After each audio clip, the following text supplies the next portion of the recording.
welcome to A Wealthy Life with me, Vicky Washay. Are you interested in property? And if you are you interested in being a professional landlord, the best landlord that you can be, the best business owner that you can be? So not only are you investing your money so that you can provide for your future, but in doing so, this is one of the few businesses where we're providing homes for decent people so they can go on and live their lives with their families. And in this episode, I'm speaking to Alex Nolan from the NRLA. We're talking about everything from the changes in legislation from the Renters' Right Act to what motivates landlords, the missed opportunities that the government have by not working in combination with us. And actually, if you listen to this, you'll see that it is a no-brainer to join the NRLA. We need to join our voices together so that there is a body out there representing the interests of landlords, but also there to protect us. So I hope you enjoy this episode with Alex Nolan. Don't get left behind. Join the NRLA. So hello, and as I said, I have got Alex Nolan from the NRLA, which is the National and Residential Landlords Association, with me today. And really what I want to do here is, over the next few podcasts that I do, is start speaking to you about some of the challenges as a landlord, not to scare you, because if it scares you, then obviously this isn't the right thing for you, or you probably need to book a call and we can talk about it. But the challenges that really are facing you as a business owner. And so that's why I thought I'd get Alex on. He's one of the senior trainers for the NRLA, loads and loads of experience in the background from working in the industry. So he knows his stuff. So welcome, Alex. Hi, thank you for having me, Vicky. My pleasure, my pleasure. So really what I want to do is talk about some of the challenges facing the I'm going to keep getting this wrong because I remember you as the NLA when you were just the National Landlords Association, but then there was the merge, and I need to get over that. So NRLA, I find that a mouthful. So you, to speak to you about the challenges facing us as an industry, really, and we could have been any industry. So we could be business facing the challenge of AI. Don't say we've got that as well, or we could be some sort of production facing the challenges of climate change. So there's always a challenge facing businesses, but I feel ours are sort of coming down through the regulations at the moment. That's where it feels like we face the most of a challenge. Yeah, of course. And it's like you say, there's lots of different challenges that affect us in different ways, and it's about sort of focusing on the specific challenges that are faced by landlords and property investors, and what there is out there to be able to support people through these difficult times. Now, one of the biggest, most talked about changes that's on the horizon is, of course, the Renters' Rights Bill, which is going to be a huge change, the biggest change for most landlords, property managers in their lifetimes, I think it's fair to say. And the changes aren't just simple processes changes, they are fundamental changes to the processes that we follow, to the legal requirements that we've previously been bound by, and what we can and can't do. And I think it's really important that we are getting ahead of the game when it comes to knowing what these challenges are and how to ride those challenges out in the best way. There's not only obviously the legislation changes that are coming, which I talk a little bit about, and the support that we're offering there, but you've also got the financial changes as well, the impact that will have on many people, and the sort of their willingness to stay in the sector, which then leads on to another problem, which is the supply. We talk about this housing crisis, which I'm sure you've heard many times, Vicky, but I think crisis is the wrong word. Crisis is more of a short-term thing, where what we're going through now, it's more of a catastrophe. It's a full-on disaster. Yeah. The commitment to build these homes that hasn't been delivered in the previous years by previous governments, and now we see more guarantees and promises from the new government, and it's, what does that look like and what does that mean? So you think more than ever they need private landlords, they need investors, but it just seems that the challenges that are being sort of thrown at landlords at the moment is creating a little bit of difficulty. But what we're here to do is obviously provide a bit of a shining light in the darkness and try and provide a bit of guidance to those landlords and managers to be able to navigate through those challenges in the best way they can, because they are still needed. You as landlords and managers, you're needed more than ever. And it's a time now where we can, look at what's to come. And some people may leave the sector, some people may want to change what they're doing completely and have a break from it all, but you are still needed, and there will be, and I'm confident of this as well, but for those that do stay and persevere and take up that education and learn how to navigate it in the best way possible, those landlords will benefit in the long run. It's sort of short-term pain, long-term gain is how I would see it. Yeah, I definitely agree with you, because obviously, well, you might not know, but I've been in the business 20 years since I first started property. And the way I looked at it was that property was a tangible asset. I could go up there, I could stroke a house. Obviously, I know through education that I would never bother my tenant without 24 hours notice. So you can't go stroking your bricks unless you ask the tenant, can I come round and just stroke the bricks on the outside of the house? Obviously, we don't do that, but you can touch it. Whether you invest in gold, unless you keep the gold coins, they tend to be off somewhere in a vault. Stocks and shares are ethereal things anyway.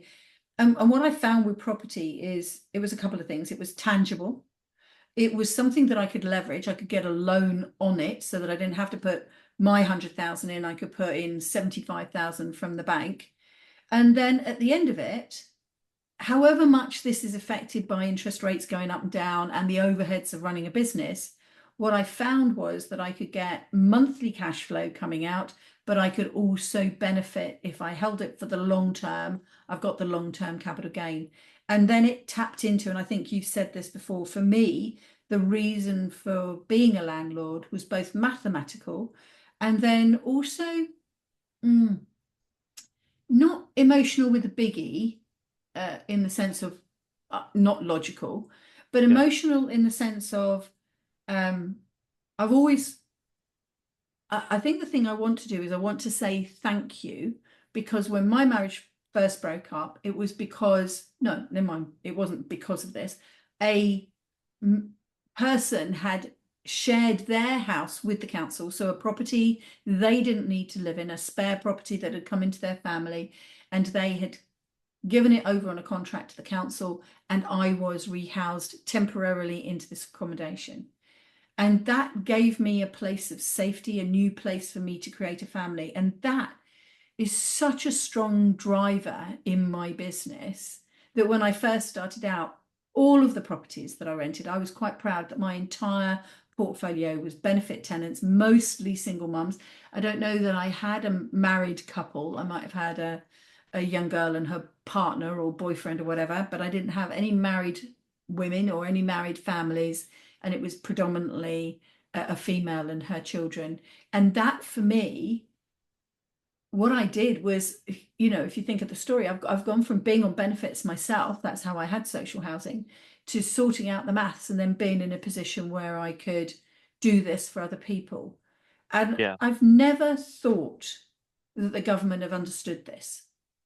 They've never understood that property is something that the majority of landlords, and do tell me if you've met landlords that are just greedy whatevers, but that most of the landlords actually care about their tenants. They are running a business, whether it's actually a limited company or not. They care about the business side of it as well, obviously, but it's about creating something that makes a difference in society. We're providing decent homes for decent people. And you're right, the government needs this. And I'm astounded at their lack of, I don't know what thinking, but lack of sensible thinking that they could be forming partnerships with us, working with us. Yeah, and we work extremely hard at the NRLA to try and change this rhetoric. that's been around for an awful long time, as Mm. far back as I can remember. And it's a shame because, a lot of landlords that we represent, and all the landlords I've met through my time working at the NRLA, they are working people, and they are landlords that, we want to sort of highlight that, this isn't the big fat cat that, is sat on a yacht somewhere in the Ah, Mediterranean and, profiteering off, all of their sort of underdeveloped and poor standard of properties back in England. mm. That's not really the reality of it. A lot of the landlords that we represent, and especially the landlords that we see on training courses, they are just people like me and you. They are, hard workers. They have a family. They live a normal life. They are not anything exceptional in terms of high luxury. And at the end of the day, they're going to training courses. They want to better themselves. They want to learn more. And the fact that they're willing to show that, they're willing to put that investment in to make them better at what they do and provide a better service for tenants, that can only be a good thing, because that's helping to work towards a better rental sector across the board, not just to make sure that the money that comes in every month for them is the money they want, but also to make sure that the properties they let are to the standard that tenants want. Yeah, And we always have this saying on the training academies that when we're talking about property standards, or talking about processes that we have to follow, we always say, look, if you wouldn't put your own children in these properties, then they're not good enough. yeah, And that should be the sort of benchmark for all landlords, is to, do I want to make sure that this property is fit for purpose? And the answer that we're getting from our landlords is yes, it is what they want. They do want to provide a better service, but it has to be done in a way that benefits all. yeah, That there is no obligation for landlords to provide housing to tenants, but there's also no obligation for the money to be expected by the landlords for each property, because it has to be done in a way that's fair for all. If the property is in good standard and the landlord follows the correct procedures, then why shouldn't they make money from that? That's their business, that's their investment, and if they do it well, that shouldn't be a problem. no, But we find that with the education side of things, it's about professionalizing the sector. And we mm, know that if we can do this the right way through training and through accreditation, then we're able to talk about sort of the more deeper problems, not just, what is the top 5 reasons, you've got to do this training course, or, what are these outcomes? It's more about the why. And I think we focus on the what a lot of the time. What do we have to do? That's just a tick box exercise, but we need to understand why do we need to do that? Why is that process the way that it is? Why is this law in existence? Well, actually, if we dig deeper and we look at the case law and we look at problems that people have faced in their time, then we understand why these things are the way they are. If we were to sort of sit there and just tell a landlord to read an article, or go on an hour webinar, that's great. That gives them immediate information and that access, but is there any learning taking place? Are they mm, retaining that information? Are they able to turn that policy into practice?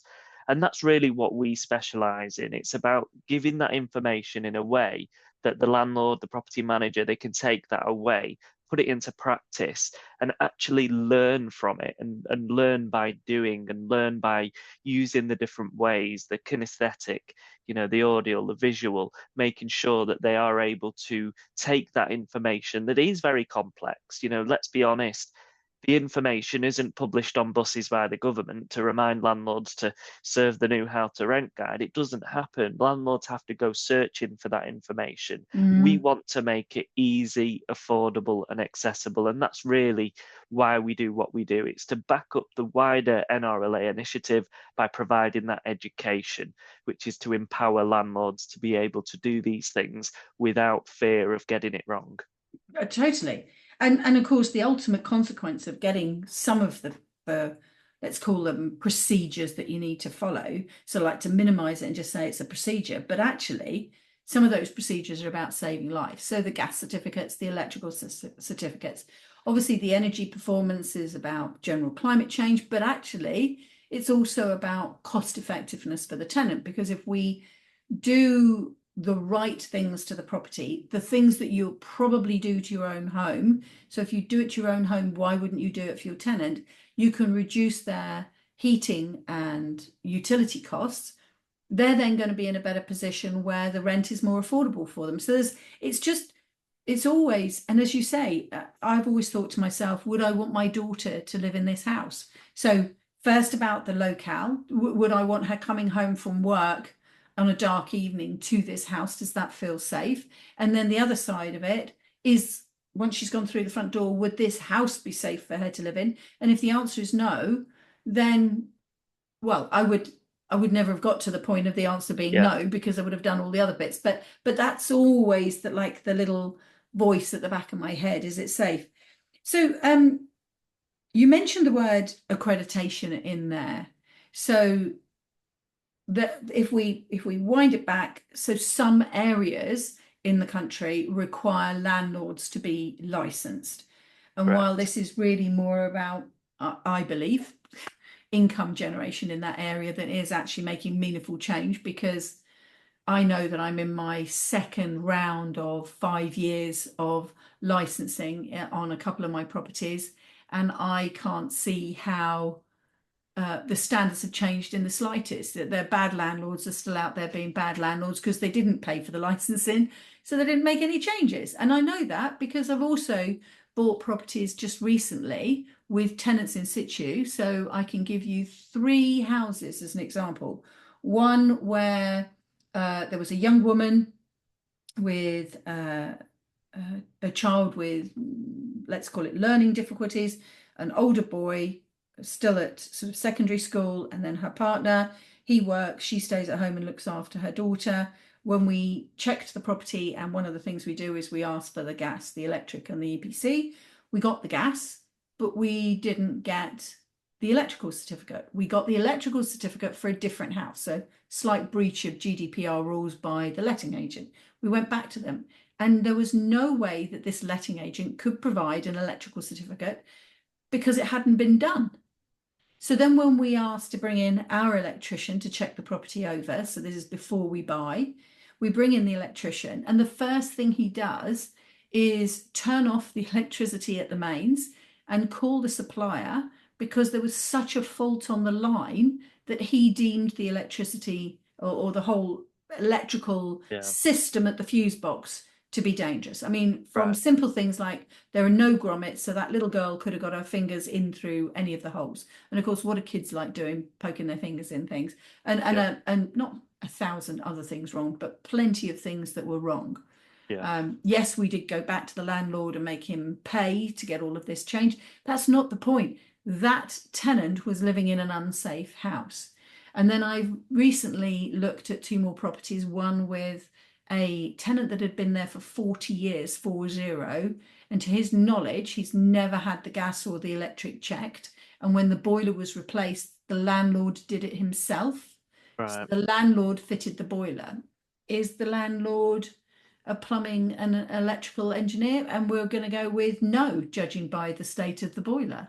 Yeah. The pipe work was appalling. We could tell that the vent was wrong already, even without having a gas engineer to come in and look at it.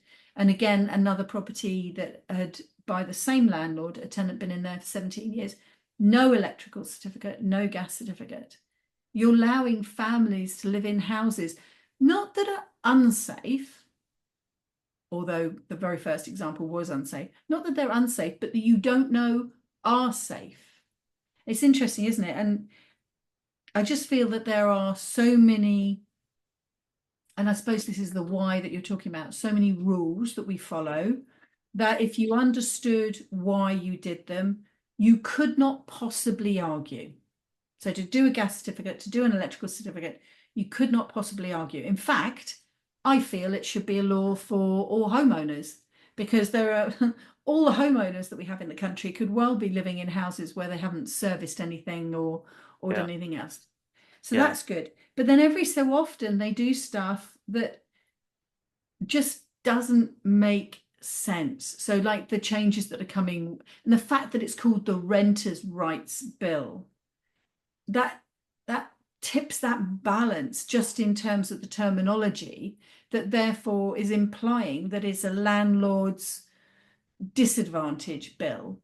And I mean, I think one of the simplest answers that I've seen here is, excuse me, is that the previous system, or the current system, if you like, before this comes in, is that if a tenant gets into arrears for 2 months, then we can start proceedings. Now, whether you start proceedings or you speak to them or whatever you do, that's a different point, but something can trigger.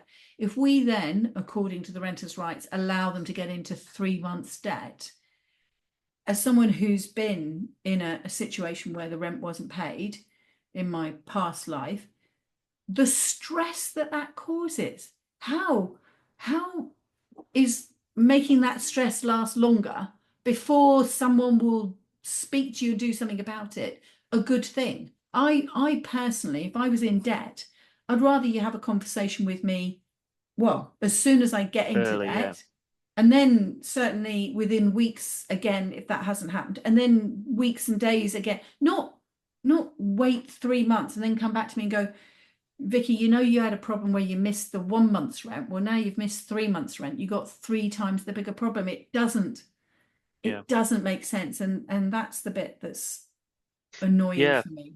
And with the removal of Section 21, that puts a huge strain on the courts that are already under the cosh. And, the NRLA are calling for a more reformed court system to allow there to be a little bit more relief when it comes to these sort of applications that will happen after the Section 21 is removed, because we all know how long Section 8 can take. It can take an awful long time. And, even when we had the COVID-19 pandemic, we saw cases taking over a year. And, there is still some hangover from that with some of the courts, where there is just still a huge waiting time to get those cases seen. Now, if they suddenly remove Section 21 and everybody starts to use Section 8 only, those piles are going to grow, those waiting lists are going to get longer. And it's, surely looking at that in its current format doesn't look like it's going to be possible. It doesn't look like that's going to work. So the NRLA are definitely calling for more sort of robust court systems, more sort of set out and well thought out a court reform system that allows these cases to be progressed effectively. And I think that's the key word, effectively, because like you've just alluded to there, these problems that might have been smaller problems before the changes will become bigger problems after the changes because of the amount of debt that we're talking about. And the bigger the debt, the bigger the hole it is to get out of. And Absolutely. it's whether there's going to be enough alternatives in place. We talk about mediation, we talk about these different pilot schemes that we see all the time, these options for landlords to go down different routes in terms of mediation to try and get those sort of arrears, paid off, essentially. But it's not an overnight thing, and it's not something that, maybe 1 month they pay enough off to bring it below the debt level, but then maybe the next month they have another challenge, and it just becomes an ongoing problem. And it goes back to that conversation about landlords being people. Yeah. And a lot of landlords and a lot of the landlords that we work with, when we speak to them, they are understanding and they want to be able to accommodate and they want to be able to help these tenants. But when the systems change and the processes change, it makes it even harder to help them, because then that help that they give them could end up affecting themselves. Landlords also have things to pay. They have mortgages to pay. They have bills that they also need to ensure are paid on time. And if there is a tenant that's in 3-4 months arrears, that could then have a knock-on effect to that landlord, and they could end up missing their mortgage payments. They could end up missing their own priority bills. Yeah. What support is in place for those? Because they're Yeah. not tenants, and that's where we have to look at the service that we offer and think, well, how can we help these landlords more? Can we better our services to provide them better discounts? Can we provide them with better insurance to give them better protection? And that's what we're trying to do, to plug those gaps that we see caused by a lot of these changes. And it might seem at the moment that, landlords feel a little bit sort of neglected as such, but we're doing a lot of work in the background to look at the service that we offer and to try and make sure that we can be there for landlords and be that sort of place they can go to get that support, get that bit of relief to be able to get them through these changes. And sometimes it's, and this is something that's more sort of a culture shift than anything else. But when we look at the way that people have used our services in the past, a lot of people ring the advice line, for example, after something has gone wrong. And I overheard somebody sort of say that, it's a little bit like the RAC. You ring them when you're broken down, sort of thing. It's you ring up when there's a problem. But the training and accreditation is a bit different. The training and accreditation is what keeps them on the road as such, Yes, it's because like your it's MOTs. exactly, yeah. So it's almost like they can come to us before there's a problem and we can Yeah, talk about the processes, because it's much easier to fix something before it happens yeah, than to try and remedy it after the problem has occurred. And yeah. that's one thing that we try and do. So the training courses that we offer, they're delivered by experts to be able to give them that information so that they can get the things right before they go and make those decisions. And I think that's key, is getting in there at the right time. I think that's a really good analogy, the RAC or any other car uh, road safety, whatever. Yeah, We're just using RAC as a set of words that we're all familiar with, but there are others available. yeah, That idea that you take your car, which is something that can keep you safe when you're driving, you get it serviced, and then you get a certificate to say that it's been serviced and it's roadworthy. That would be like you as a landlord getting your education and then getting yeah, your accreditation. And then the problems happen when you have to phone them up to pick you up by the roadside because one or other of these things has gone wrong. Yes, occasionally they come and rescue you because a tire burst, because you got a nail, and you can't predict that you're going to drive over a nail. So there'll always be that side of it. yeah. But that sort of brings me up to, so there's a couple of bits. I want to come back to accreditation in a minute, but let's just go up a level and go. So there is the National Residential and Landlords Association, and we've spoken a bit down here at the training. I'm going to come back to the accreditation. There is also what I think of as sort of like the voice arm, the bit where you speak on behalf of us as our collective body. What are you doing, or what are you able to do to, I suppose, get the policymakers to see sense before the Renters' Rights Bill comes into legislation, given that they've got a bit of a fixed mindset about what they want to achieve? But this idea that you were just talking about, like, if they make all the changes they want, there's going to be more pressure on the courts. Are you able to raise that sort of stuff back to government? Yeah, so the NRLA do have a lot of seats at a lot of tables to be able to get that representation across for the private rental sector and in particular for landlords. So, a lot of the meetings that are taking place with key stakeholders, over the next weeks and months and previous weeks, they have featured Ben Beadle, who is there to provide that representation and to put forward key sort of research pieces as to what we found and, what we sort of are trying to communicate with the government as to what might happen if they don't sort of check on these figures and listen to these points that are being raised. And they are willing to listen, and we have seen that over the previous meetings, and that we are working very hard to try and get the message across in the short space of time that we're granted. And I think it's key to ensure that as members of the NRLA, you communicate to us exactly what it is that you want. And we always do surveys and we reach out to our members and we try to ensure that the message that we give to the government is your message. But we Yeah. can only do that with the cooperation and support of our members to be able to give us that response and tell us what is the problem. And it's a bit like fighting fires. You can't possibly fight every fire that comes up. You have to fight the ones that have the most chance of being extinguished.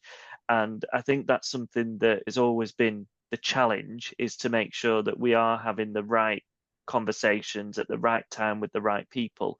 And Mm. I think the NRLA have done very well with this over the past few years. There's some significant cases that we've acted on and represented on, and this is the next of many that we will be faced with, and the NRLA will be there. And the key asks really, so the NRLA are committed to working constructively with the next government to promote a private rented sector that provides good quality homes to satisfied tenants, and that's really the key message. And with that in mind, the NRLA have set out a number of key asks for the next government to support responsible landlords and promote that investment in providing the homes that they need. And there's a few different areas that the NRLA are focusing on, but we are encouraging people to write to their MP.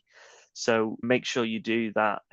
There's lots of things that can be done, and we can provide support with that as well. So if you are struggling on the process, how to do that, then please get in touch with the NRLA, and we can support you with writing to your MP. Yeah, and being clear about what that message is. So you mentioned Ben Beadle. He's is it CEO? Correct. Yeah. So he's the CEO yeah. of the NRLA, and I guess there's him and a whole marketing team behind him, which are being the voice of us, the landlords, and you gather that information through the surveys, which is great. And we know we've got the training down the bottom. Tell us a bit more about the accreditation then, because I've been an accredited landlord, too many T's in there, accredited landlord for a good number of years, because I don't know quite how it happened, but I came across the London Borough of Camden, and they did the London Landlord Accreditation Scheme. And I think that was back when you were still the original NLA before you merged. What are the components of your accreditation scheme? What is it? Is it just a test once a year, or is it every 5 years? What is the accreditation? Yeah, so to become accredited at the moment, you need to be an NRLA member first of all. Yeah. Once you become a member, you then need to obtain 5 core points. Now, we provide fundamental training courses that will give you that 5 core points.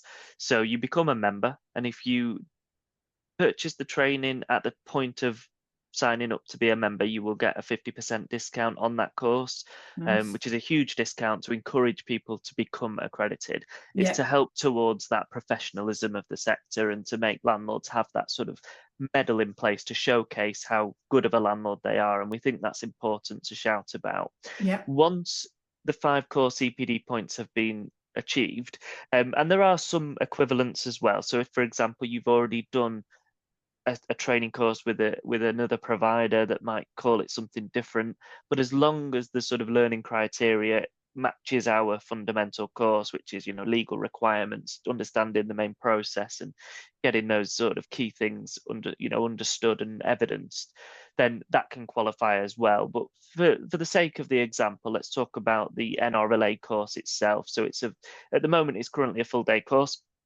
So you're talking sort of you can do it e-learning, or you can do it virtual classroom, which is on with an expert trainer using Zoom.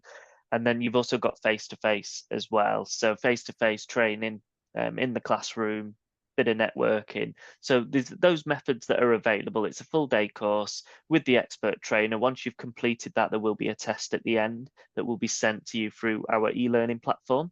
You complete the test, really easy to do. It's sort of 20 plus questions long, takes about 30 minutes, but it's like a pop quiz. It's multiple choice, it's very relaxed, and it's open book. So everything that's in the test was in the course. You complete that, you get your certificate, which will tell you that you've got 5 core CPD points. Without the test, they're just standard points. You need to convert them to core to become accredited. Once you become accredited, you just need to maintain that NRLA membership. Ensure you've got 5 active core points attached to the account, which you will do if you've done that fundamental course, and that's valid for 5 years from the date that you did that training course. And then all you have to do is an additional 5 standard CPD points to your account each year to maintain that accredited status. So that could be achieved through attending a webinar every couple of months. You might get that from attending an event.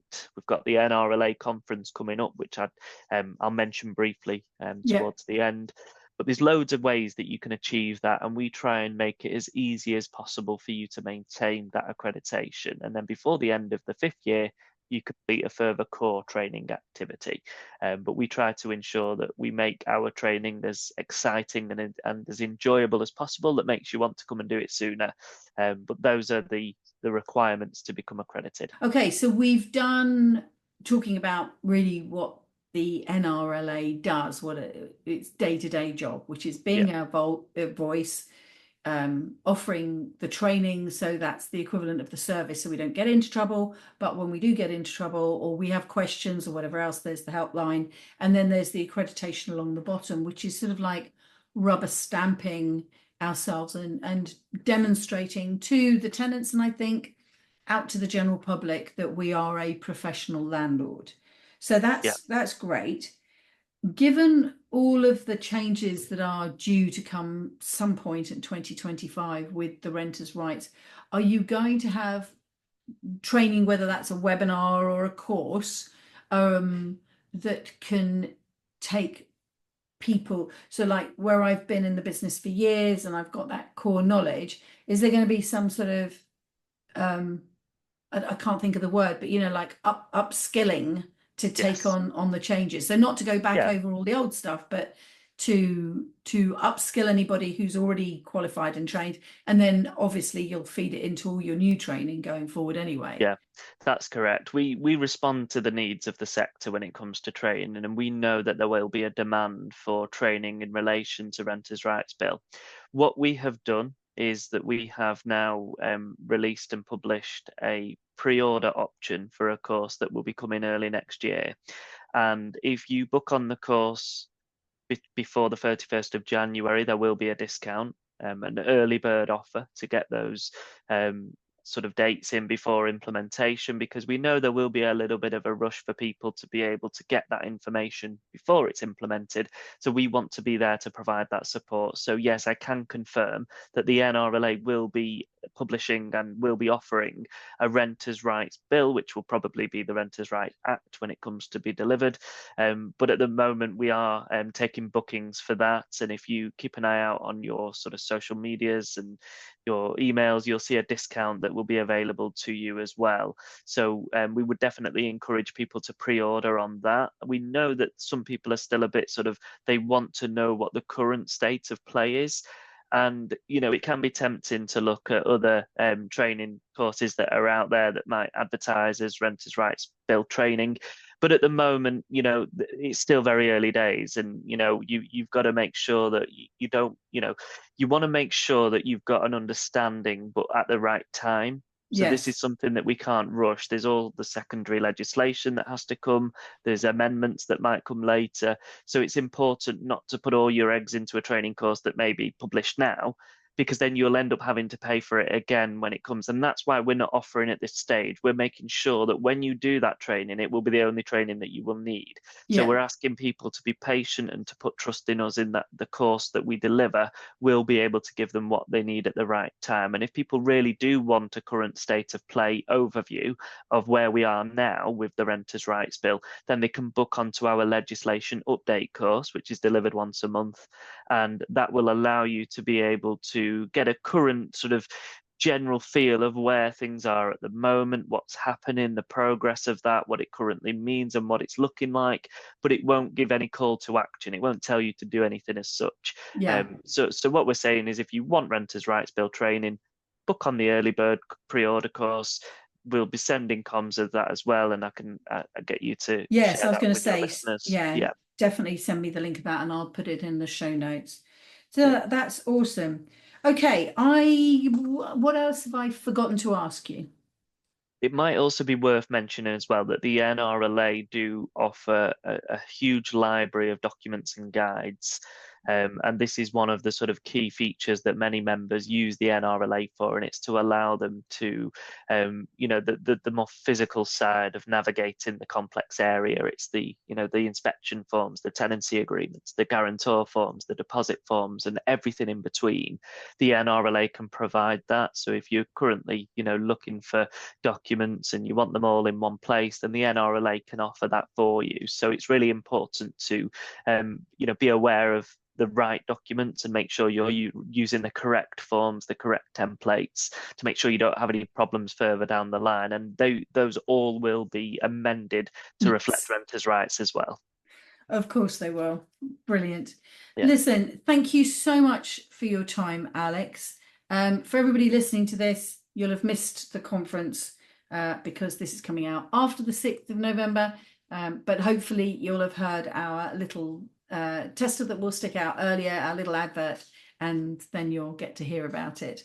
So thank you very much for sharing your time. I think the key message here is membership is going to add your voice to the mass, and the more of us that join, the louder the voice, the more that the NRLA can say that they are representative of the private rental sector. I think that alone is worth joining for.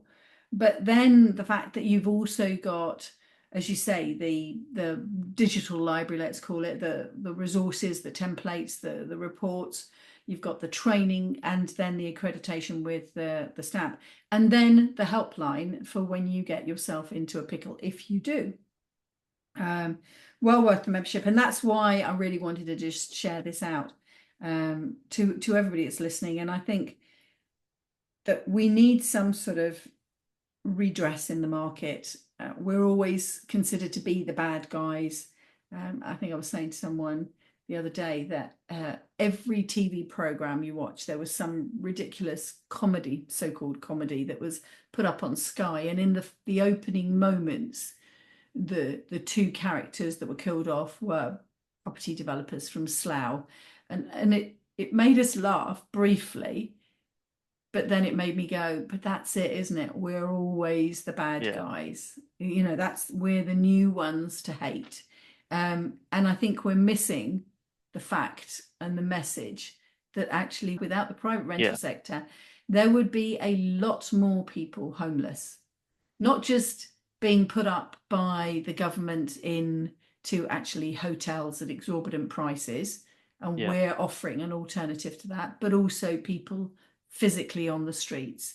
And so I think this sort of public-private partnership is being missed. And the constant berating by the press is not helpful. I mean, it might sell newspapers, but it's not supporting people to build better relationships, so that, as I said right at the beginning, I've just wanted to provide decent homes to decent people because someone did that for me. And that's what turned my life around. I don't understand how you can hold down a job, how you can bring up your children, how you can get them to school, how you can be healthy physically and mentally and emotionally if you don't have a safe place that you can call home. And that's, you know, that's the message that we need to be getting across. And that's very definitely the support that the NRLA provides to enable us to do that. So thank you. You're welcome. Thank you for having me, Vicky. It's been great to have a chat. Yeah, you too. Thank you very much. And what I would say to everybody is make sure you check out the show notes. There'll be a link there on how to join the NRLA, but there will also be links in there to this pre-order course for the Renters' Rights Bill, we're calling it at the moment, but ultimately the Renters' Rights Act. And we'll make sure that link is in there so that you can clearly see, join, take your core points, but also then sign up ready so that you can get updated as soon as is relevant on all the news that comes out when it's finally sorted, when all the dust is cleared and we know what's going on. So one last thank you. Thank you very much, Alex, and I'll speak to you again soon. Thank you. It was a pleasure. Thank you. Well, that for me was a really informative interview with Alex, and I'm grateful for his time. I think the key takeaways here are there are changes coming down the line through the changes that government are going to bring in and the new legislation that's coming. Probably the lesson there was the point that Alex made towards the end. Don't jump too quickly to doing a course, because if the legislation isn't actually enacted, there could still be further changes, and what you might be learning might be wrong. So I have joined the NRLA and gone on the wait list for when the new legislation is complete to take their course. So I think that's the first thing. I think the second thing is to maybe think about what was your motivation for investing in property? How often do you say that? Do you share that on social media? Could you share that on social media? Could you be a voice to help drown out this negativity around landlords and how we're all bad? And I know I share my story in here as well. And then I think the last thing I would say as a key lesson here is just how big a resource the NRLA is for us. Not only are they that voice which we can add to, not only are they keeping an eye on legislation and actually in conversation with the government to influence the legislation, but they are a massive resource of knowledge through training and through the digital library, but also support when you get into difficulty. As something less than £100 in your business, this is actually an essential part of your toolkit as a professional landlord. So I would very definitely look to join this and make sure that you become accredited, because that's the way that we can prove that we're the good landlords and we're the professional ones and we're the ones that the tenants should be trusting in coming to us. And the sooner we can switch that round, the better. Thank you very much for listening, and I will speak to you next week on A Wealthy Life.